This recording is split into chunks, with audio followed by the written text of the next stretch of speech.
Hello, my friends. AmyR here with Prairie Paper and Ink. Welcome back to my face and my card making space. And a fun, sort of clean and simple, summer themed card. After I was done making this, honestly, I was like, these would be fun to make for like end of the year cards to give to teachers and whatnot that aren't Apple Pencil teacher themed. You know what I mean? Just fun. So, did some coloring on Neenah Desert Storm cardstock with my alcohol markers. Love.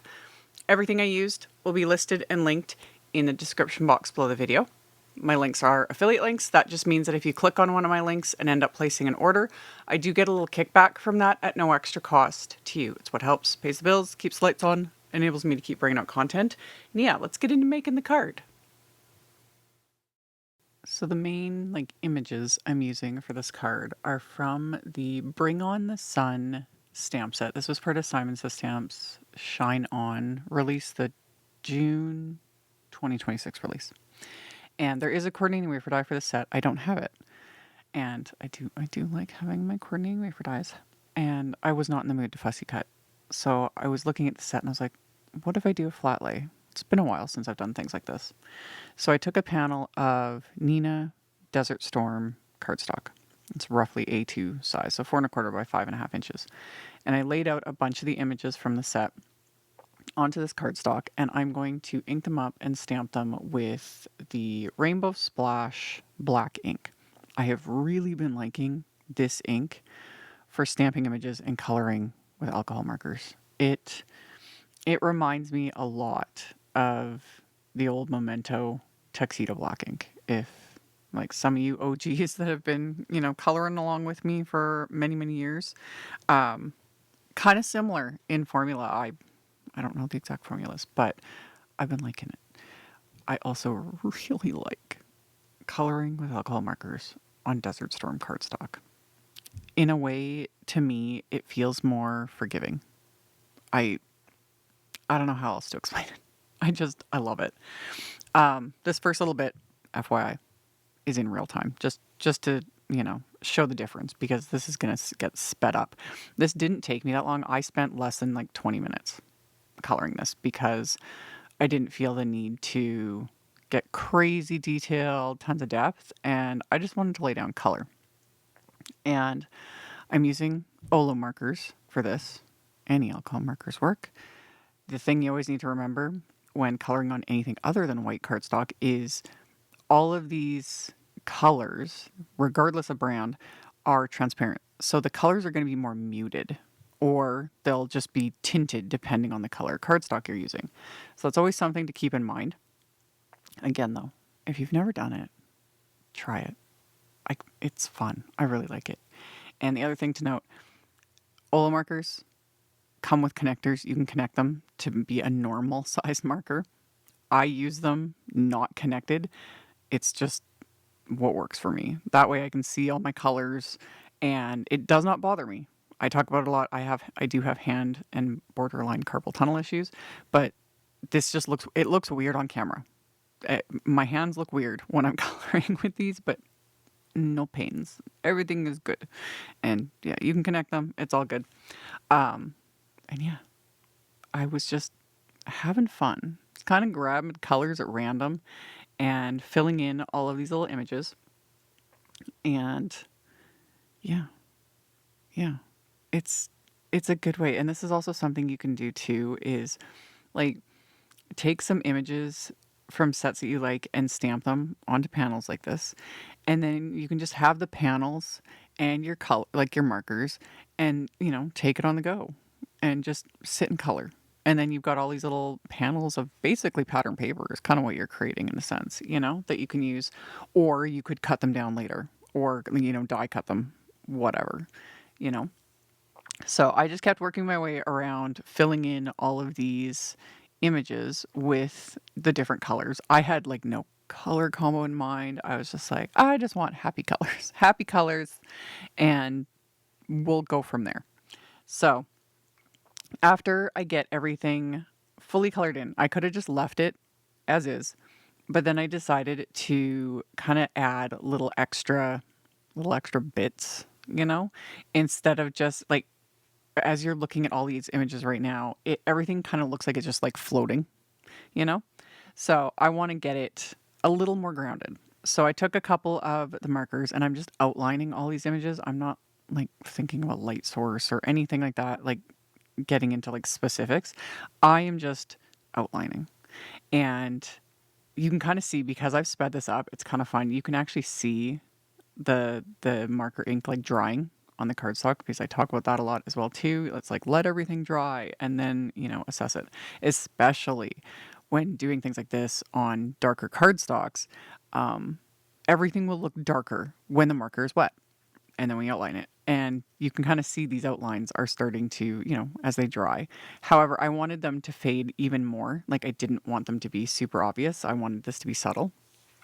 So once I'm done outlining them with these two shades, I'm going to take the 0, which is like the colorless blender, and go over all of that, and it will fade it out even more. And this was fun when I was editing it. I was like, oh, you can really see that like drying, because, you know, it looks really dark and wet at first, but then it just dries and fades.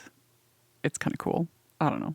Maybe I'm weird. Anyway, that faded it out more, you know, just made it just that subtle bit of shading, because that's what I was going for. And then to make it look more, and then as I was doing this, I was like, it looks like everything's, you know, just spread out on the sand. Let's make it look like that. So there's a little speckly sand image in the stamp set. And I took that and just put it on an acrylic block and just stamped it all over the open areas with Latte and Cappuccino Positively Saturated inks. Just to give that, you know, a little more fleckly bits. And then for my highlights, I went in with just a white color pencil rather than using a white gel pen. This is just like a mood thing. Sometimes I want the white gel pen, especially again on Desert Storm cardstock. The white gel pen just pops, love. But I didn't want it that intense. I just wanted it a little more subtle. So white color pencil it is. And again, not following any like light source rules. I was just scribbling on little bits of highlights here and there, adding little details where I felt that it would look nice. So worked my way through and got all of that filled in, and then decided for the sentiments, I pulled out the Chill Vibes set, and I'm going to stamp one of the sentiments onto some Moonflower cardstock, really, really pale purple. So I'm going to stamp the like solid portion, because this stamp set, it's a big 6x8 stamp set that has like all these sentiments with solids, like the sentiment, the font is like a solid font, and then an outline. So I stamped the solid with Lilac Positively Saturated ink, and then the outline I'm going to stamp with that same black ink, and lined it up. It doesn't need to be perfectly lined up. I was actually kind of surprised at how well I lined it up. I would have been fine if it was offset a bit too, though, because it just, you know, adds to it. So when those were stamped, I used a accordion wafer to cut it out, and then die cut a couple of scraps that I glued together, and then we'll come back to that sentiment because I'm still going to zhuzh it up a bit. On the inside of my card, and my card base is a top folding A2 white note card, so 4¼ by 5½ inches. And on the inside, I stamped another solid sentiment using the Latte ink, and then the outline I'll stamp with the black.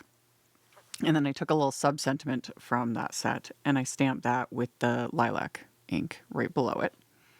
And then before considering the inside, like, complete, I also took that little speckly sand image, and I'm going to stamp this around the sentiments on the inside too, just to tie it together.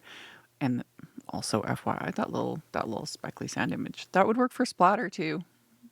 You know, for those that aren't comfortable yet, because trust me, I remember way back in the day, I had a little Splatter stamp that I used to use. Like, again, this is like 20 years ago. It's funny how I remember that every once in a while.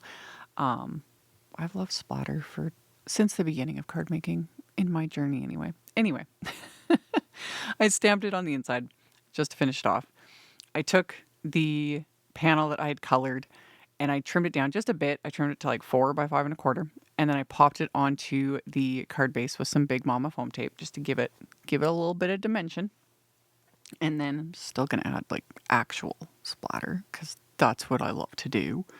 So I'm using the Positively Perfect, the white splatter medium, and then the black splatter medium, which These need to be stirred up.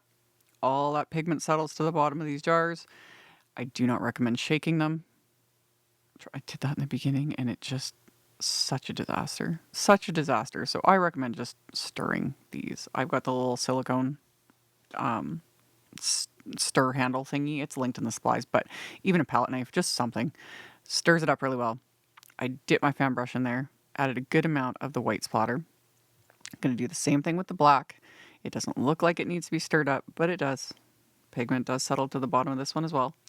And the black, I was much lighter handed with the black splatter for me. This is me, again, being demure and mindful with my splatter.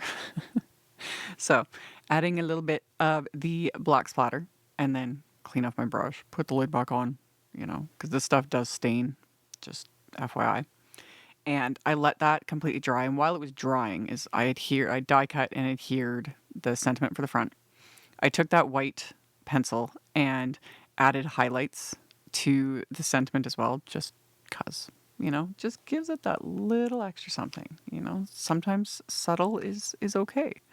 So I added that, and then I'm going to glue this to the card front with liquid glue. And again, I had stacked it with a couple layers of die cuts to give it dimension. Adhere that to the card front, and then to just amp it up a little bit more, we're going to add some Stardust stickles very lightly. Stickles can and does alter inks that are water reactive, especially if they're like purples like this. Purples, reds, pinks, even some blues, depending. It can change the color of the ink. It's just the way the inks are formulated, a water reactive product, etc. So again, if you're not sure and you don't want to change, always test it out. Like, you know, swipe your ink on a scrap of paper and add your stickles, glossy accents, whatever it is you want to do, and let it dry and see what happens. This did change the ink a little bit. I was expecting it to, and I was fine with that because I was like, oh, if it, you know, turns a little pink, which is what it did, where the stickles is, it just goes with the finished card. And then I did add stickles here and there, very lightly. You can apply stickles thick. It will just take significantly longer to dry. I rarely do that. I like putting it on super thin because it dries faster. There's less of a chance of me smearing it. So very light, just little thin little bits here and there. And when I apply it thin like this, it dries quite quickly for me, about 15, 20 minutes maybe. And then as a final bit of bling, I'm using some gold Positively Dazzling gems. So put a few of those on the card front, pick them up with my little embellishment wand, glue them into place with some liquid glue. And then once these are glued down and the glue dries and the stickles is fully dry, this card is complete. It's just a fun summer theme, little bit of bling. Love it. Love it. This was fun. And it was just fun to like sit and color. And yeah. So links to all the things are in the description box below the video. I thank you so much for hanging out with me, for thumbs upping and commenting. It does help a ton. I very much appreciate it. And I will see you all very soon in the next video. Bye. Thank you so much to my amazing Patreon supporters. For anyone that might be interested in joining my Patreon community and supporting me, the link to my Patreon is in the description box below the video. For everyone else, as always, thank you all so much for taking the time to watch my videos, for thumbs upping, commenting, subscribe if you haven't, I'd love to have you. And here's a couple other videos for you to check out in case you missed them. Bye!